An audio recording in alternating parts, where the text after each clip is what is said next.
It's manhandling the Dolphins with ease yesterday, winning 35-17. Despite being up 2 scores in the fourth, Tom Brady played until the very last snap. After the game, reporters questioned Bill Belichick on the decision to keep the 40-year-old in. Given the score, did you have any thought of taking Tom out late in the game, particularly given the hits he was taking? What, on the kneel downs? I mean, what difference does it make? No, before that? Well, no.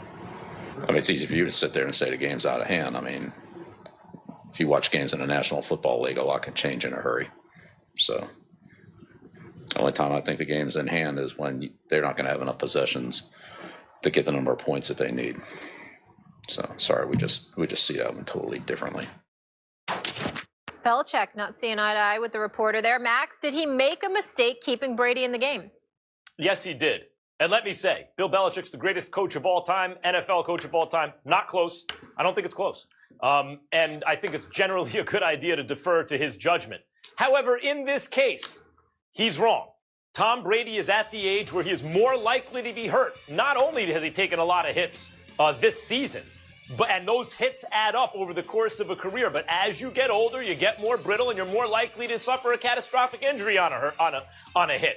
That's one of the reasons I talk about the cliff. And Stephen A says, no, you said nothing about injury. It's not true. Injury is a big part of the cliff. So there's that. Secondly, think about his logic. He's saying, coach is saying there that, well, we don't have Garoppolo anymore, basically, or Brissett anymore. We have Hoyer. And Brady gives you such a premium over Hoyer that to swap them out late in the game where you're up 2 scores, it's not enough. The other team can come back on you. Follow that logic. That's what you're really saying is Brady gives you that kind of premium over what else you got, since you're extremely likely to win that game no matter who's under center. And if you think your quarterback's that important, why don't you protect him for when it's really important, like the playoffs? It was a mistake. You're wrong, because he's Bill Belichick, and you yourself call him the greatest ever, and he knows who he's got quarterbacking for him, and Tom Brady.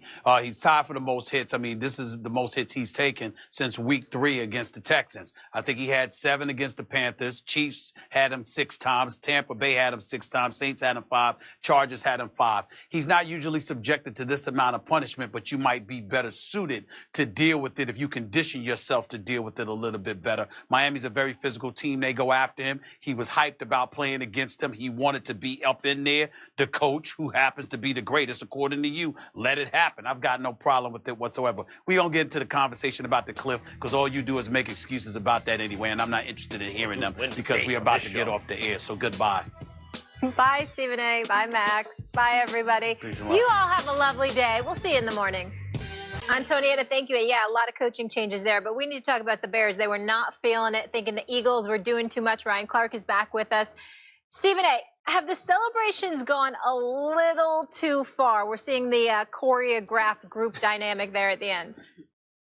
Yeah, to me it has. I mean, listen, I don't mind the celebrations, because, I mean, I grew up watching Billy White choose Johnson, and, ultimately primetime Deion Sanders prancing into the end zone. Don't get me started with Michael Irvin, the Icky Shuffle, and, the Chicago Bears when they won the Super Bowl doing their videos and all. I love that stuff. It's just that sometimes, you see some of the stuff, the Steelers playing hide and seek 1 minute, and somebody, I forgot which team it was, Duck, Goose, or whatever Minnesota. The hell it is, and all of this other stuff. It does get a bit excessive at times, a bit too long at times, and perhaps the most annoying element of it to me, it comes across a lot of times as a bit premature, because I've seen plenty of situations where guys are celebrating and they end up losing the damn game.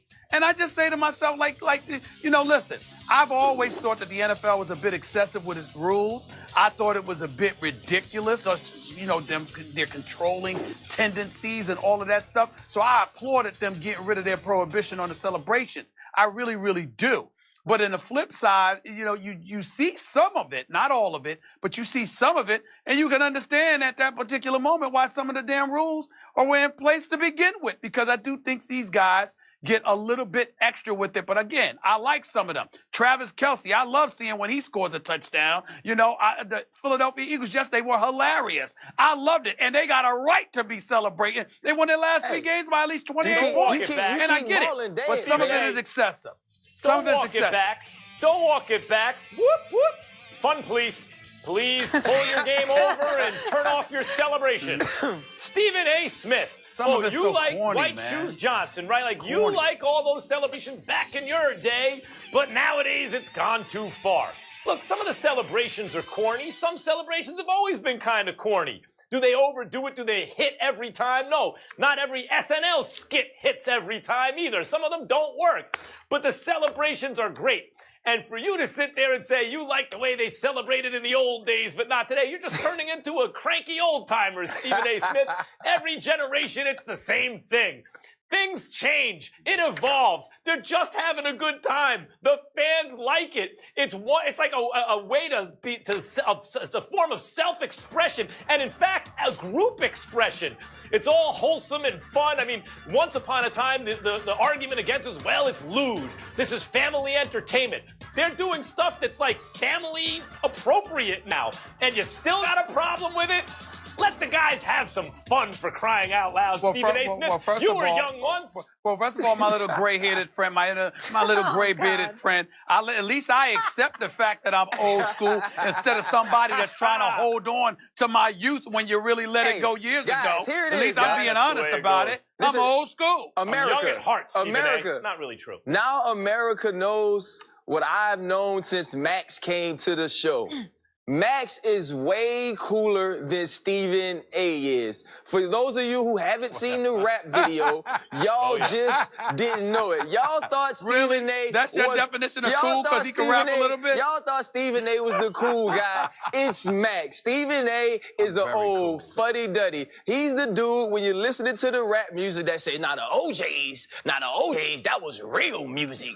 The Temptations, they put it down. They did. This No. this No, is no, no, fun. no. Like when else? Like How when, about LL? How about Cool Mo D? How about it should Cannabis- be, even hey, with Jay-Z and the crew, Cannabis none of them are better killed than all him. that, man. Listen here, straight up. This is fun to watch, whether they hit or not. When's the last time you saw an MVP candidate get into a celebration and have the type of fun that Carson Wentz is having? And we got to see the electric slide, which is the dance everybody should know. Obviously, a lot of these young people have not been to a wedding recently because they were a little offbeat, but it was fun and it was good to watch. And if you want to see a team, if you think it's too much, tell some defenses to stop some people. If you don't want them to dance, if you don't want them to celebrate, keep them out of your paint. But as long as they're making plays and they're having a good time, now we're not seeing Antonio Brown twerking or people running around humping the air and doing foolishness. We're getting to watch good fun. It's entertainment. If anybody knows it's about entertainment, it's you, Stephen A. Because though you come on here and you use words that I don't know sometimes, but I know they're right because you're so That's dang Max. smart. And I know you come on here and you spit facts and you tell the truth. You also entertain. It's the reason you got the contract you got. So they want the NFL to do don't the know same my thing, contract. and it's Lord fun. knows it's not because he's right about stuff. It's fun, Stephen A. Don't be the guy. Don't be that dude Ryan, you sitting know who on the Stephen A. I porch bet in you your there's bell video bottom of talking about Stephen A. Billy White shoes. I'll bet you there's video of Stephen A. in his like a college radio program going, you don't want these guys to celebrate, stop them from scoring. And now you turn around, Stephen A., because you don't understand the You know youth what, you're right culture about anymore. that. Shame on you. I think Stephen A. was the love doctor on the radio back in the day. You know Stephen A. had the love I was. Stephen A., tell him you were the But love Max, doctor, right? With the R&B, I the slow jams. I was the love doctor. Now get on out of here. Martin Lawrence, get on out of here. I'm the love doctor. It's absolutely true. And Max, you're absolutely right. There, you can find some video of me saying that. You're absolutely right. And like I said, a lot of it in this day and age, I see it, I'm cool with it. Some of these guys are corny as hell, but number two, and more importantly, some of these dudes are doing it when they losing. And I'm like, whoa. No. You can't always be winning, Stephen A. You can't Yes, always be you winning. can. Got Yes, the you Joe can. Sometimes you going score a the You little don't bit. need to be and it brings celebrating you when close you enough to lose it. celebrate. Hold it. Did you just call me an old fuddy-duddy? That is true. you are You a fuddy-duddy. cannot be You are a celebrating when you fuddy-duddy. are losing. I disagree with that. You can't be celebrating when you losing. So, Stephen A., you down 10-0. You Grumpy score to old make man. it 10-7. I Give your don't like team a things chance now to be compared to within the one way they score, used to and be. you can't celebrate. Now you got rules on the And celebration. by the way, you talk about by the NFL, way, you just as bad. you brought it up too, Ryan. Just to be clear, Teddy, The Osley brothers, all right? That's me. That's me right there, all right? And what don't were you get me wrong, saying? throw Joe in there. Stephen A. Throw Joe in there, too. Little Luther. What were you saying You're when the the big old Luther. guy Not in your Little Luther. neighborhood? Big Luther. What were you Big saying when Luther, the old guy in Luther. your neighborhood was right. trying to take a shot Okay, at I'm Cool just G saying. Rap back in the day? You were standing up for Cool G Rap, I'll bet. Whatever. Ryan. Big Daddy Kane. Well, That's what I was just standing about up to for, say with Max. your Big Daddy Kane tape. All right, guys. Big Daddy Kane, that's right. Take it from the man who does it real smooth. Or that yo baby, it's not the move. Let's move on. Can't repeat a I ain't lot gonna of even what give Cool it G to said you. on the air. Coming up after the break, Max will explain why Bill Belichick is bringing Tom Brady closer to that said cliff of his.